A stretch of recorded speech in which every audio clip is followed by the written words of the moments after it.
Assalamualaikum warahmatullahi wabarakatuh. Perkenalkan, nama saya Bella Saputra. Di sini saya akan menjelaskan tentang implementasi teknologi dan komunikasi. Uh, Implementasi teknologi komunikasi adalah tantangan cara untuk menerapkan teknologi komunikasi untuk mengirim dan menerima pesan. Dalam mengirim dan menerima pesan, kita juga membutuhkan beberapa akses. Contohnya yaitu telepon, email, video conference, dan lain sebagainya. Ada beberapa yang harus dipertimbangkan dalam implementasikan teknologi komunikasi, termasuknya itu infrastruktur yang kurang, koneksi jaringan, keamanan, keterampilan pengguna. Dalam buku Komunikasi Digital, kajian dan implementasi oleh Eko Prasetyo dan kawan-kawan membahas tentang bagaimana implementasi teknologi digital dalam komunikasi mempengaruhi cara manusia dalam berinteraksi dan berkomunikasi. Buku ini juga membahas tentang bagaimana peluang yang akan dihadapi oleh para profesional komunikasi dalam mengimplementasikan teknologi digital dalam praktik komunikasi. Selanjutnya yaitu ada hasil implementasi. Teknologi komunikasi telah berkembang sangat pesat di Indonesia beberapa dekade ini dan telah mengimplementasikan beberapa sektor kehidupan. Contohnya ada telepon seluler. Kita sebagai manusia itu adalah makhluk yang kecenderungan tentang telepon seluler. Bahkan anak-anak di bawah umur saja sudah menggunakan telepon seluler. Dan Indonesia menduduki peringkat keempat sebagai negara pengonsumsi telepon seluler terbesar di dunia. Telepon seluler tidak bisa dijauhkan dari kehidupan kita. Bahkan, kata orang, jika kita tidak memiliki telepon seluler, kita akan menjadi gila. Selanjutnya itu ada internet. Internet juga bagian yang sangat penting dalam kehidupan di Indonesia. Semua sekarang membutuhkan internet. Bayar sesuatu, pesan sesuatu, pendidikan, bisnis, semuanya dilakukan dari internet sekarang. Internet juga memiliki dampak yang positif bagi kita, yaitu bisa menambah ilmu, bisa mencari ilmu lebih mudah, bisa berdiskusi online. Selanjutnya itu adalah TV satelit. Mungkin ini sudah sedikit ketinggalan zaman dan para orang tua saja biasanya yang menggunakan TV satelit ini. Radio semakin hari semakin menurun peminatnya. Selanjutnya ada video conference ini seperti yang saya jelaskan tadi, yaitu teknologi conference ini mengimplementasikan di Indonesia terutama dalam sektor bisnis, yaitu saat kita menggunakan Zoom itu adalah termasuk dengan video conference. Itu kita bisa berdiskusi online, berbentuk secara fisik, nampak fisiknya. Selanjutnya yaitu tantangan yang dihadapi oleh implementasi.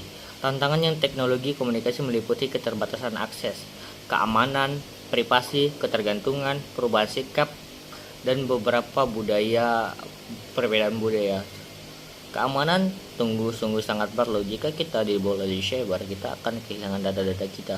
Perubahan sikap juga sangat berpengaruh, yaitu karena dulunya kita memiliki sopan santun, tapi sekarang cara berbicara sangat buruk, apalagi di mata dunia.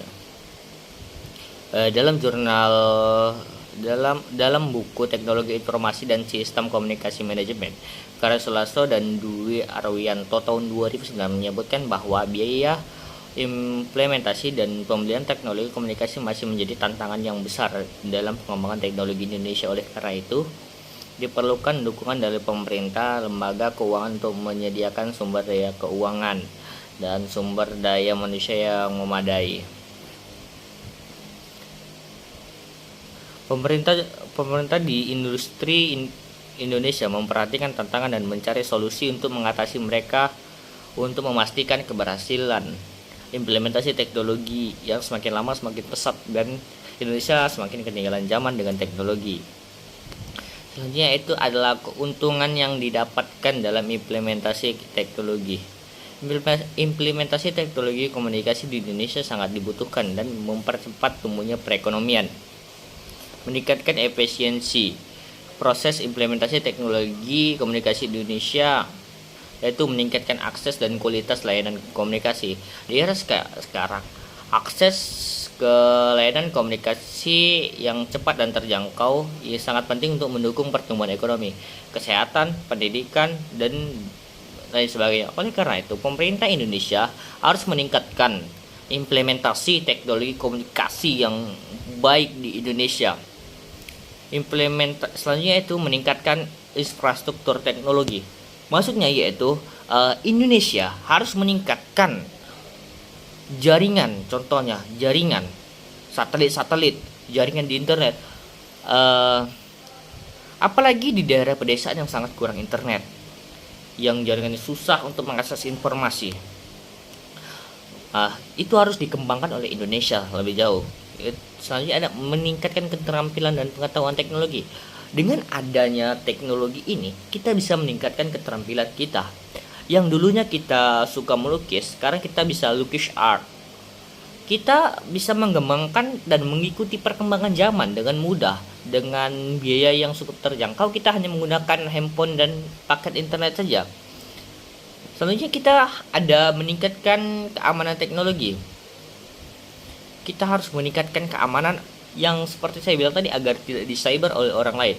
Selanjutnya meningkatkan informasi teknologi. Pemerintah dan sektor swasta di Indonesia harus mendorong inovasi teknologi untuk mengembangkan solusi baru, meningkatkan efisiensi dan efektivitas bisnis di Indonesia. Jadi tidak begitu-gitu saja. Jadi para Gen Z ini bisa mendapatkan peluang di bidangnya gitu. Selanjutnya memudahkan komunikasi jarak jauh. Tentu dengan adalah teknologi komunikasi, kita yang awalnya jauh dengan si A sekarang bisa menjadi dekat karena adanya teknologi yang diberikan gitu. Kita bisa melakukan dengan video call dari WhatsApp, Line, Twitter, dan lain sebagainya. Kita bisa berkomunikasi. Jadi kita bisa meningkatkan persaudaraan kita. Tentunya dengan ada teknologi komunikasi ini, kita bisa meningkatkan produktivitas. Teknologi komunikasi meningkatkan produktivitas karyawan. Implementasi teknologi komunikasi dapat meningkatkan produktivitas lawan untuk mengoptimalisasikan tugas-tugas, untuk mengurangi kesalahan manusia. Sekarang banyak menggunakan internet sebagai alat bantunya gitu. Sedangkan zaman dulu kita harus mencari dalam buku-buku. Menjaga pasar lebih luas, apalagi terutama di dalam dunia bisnis. Kita bisa mengekspos barang-barang kita di internet sehingga barang-barang kita itu meluas ke Indonesia melalui seperti aplikasi Shopee, Lazada dan sebagainya. Menyediakan akses informasi lebih cepat. Menurut buku Komunikasi Data dan Jaringan Komputer karya Abdul Karim, teknologi komunikasi individu organisasi dalam mengambil keputusan yang tepat, menjalankan bisnis yang lebih efektif. Selanjutnya yaitu ada dampak negatif dalam teknologi komunikasi. Berbicara tentang dampak negatif dari implementasi teknologi ini sangat banyak sekali, yaitu kita ketergantungan dengan teknologi. Bayangkan saja jika kita dalam beberapa jam saja tidak memegang gadget, kita akan kebingungan mau ngapain gitu teman-teman. Jadi kita sebagai manusia yaitu ketergantungan tentang teknologi. Kita tidak bisa hidup tentang teknologi.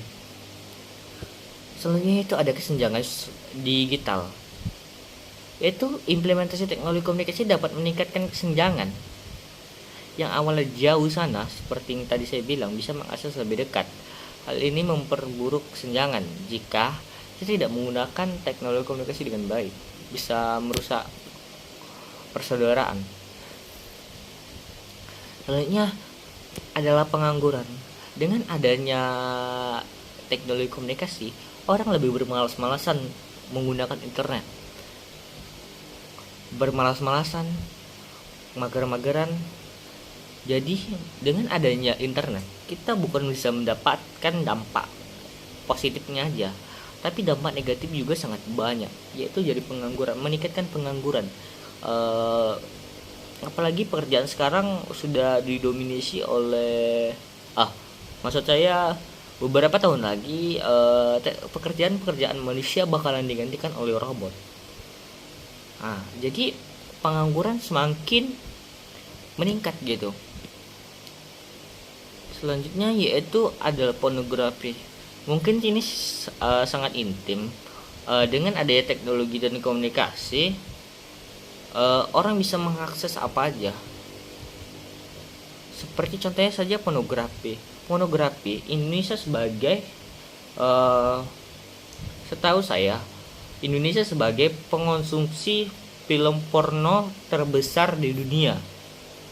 Nah, dengan adanya teknologi ini kita juga dapat yang negatifnya juga, apalagi di Twitter gitu, semuanya bisa terakses.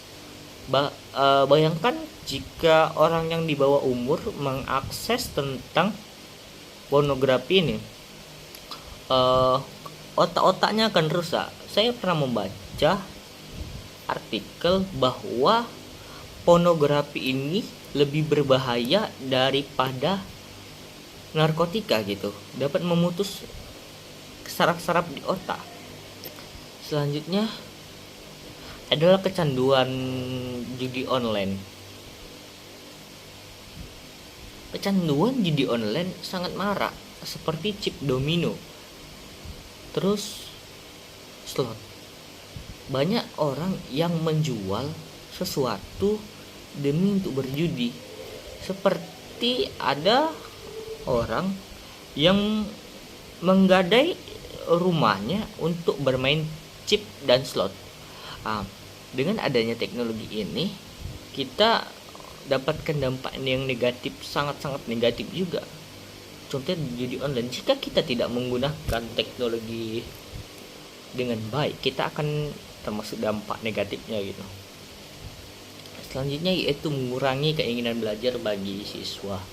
Tentu keinginan belajar bagi siswa ini semakin menurun karena adanya internet. Karena kita akan bermalas-malasan untuk belajar karena kita akan kecanduan internet. Kita akan scroll TikTok, lihat YouTube dan sebagainya. Selanjutnya itu dengan adanya perkembangan ini menjadi dampak negatif bagi bertambahnya penipu. Bertambahnya penipu juga menjadi dampak yang negatif. Apalagi orang-orang tua yang tidak tahu dengan modus-modus penipuan. Dia akan mengirimkan sesuatu yang dibilang. Contohnya saja penelpon yang mengatasnamakan saudara yang kecelakaan atau meninggal dunia yang membutuhkan uang. Itu termasuk dampak yang negatif ya. Jadi kita harus berpandai-pandai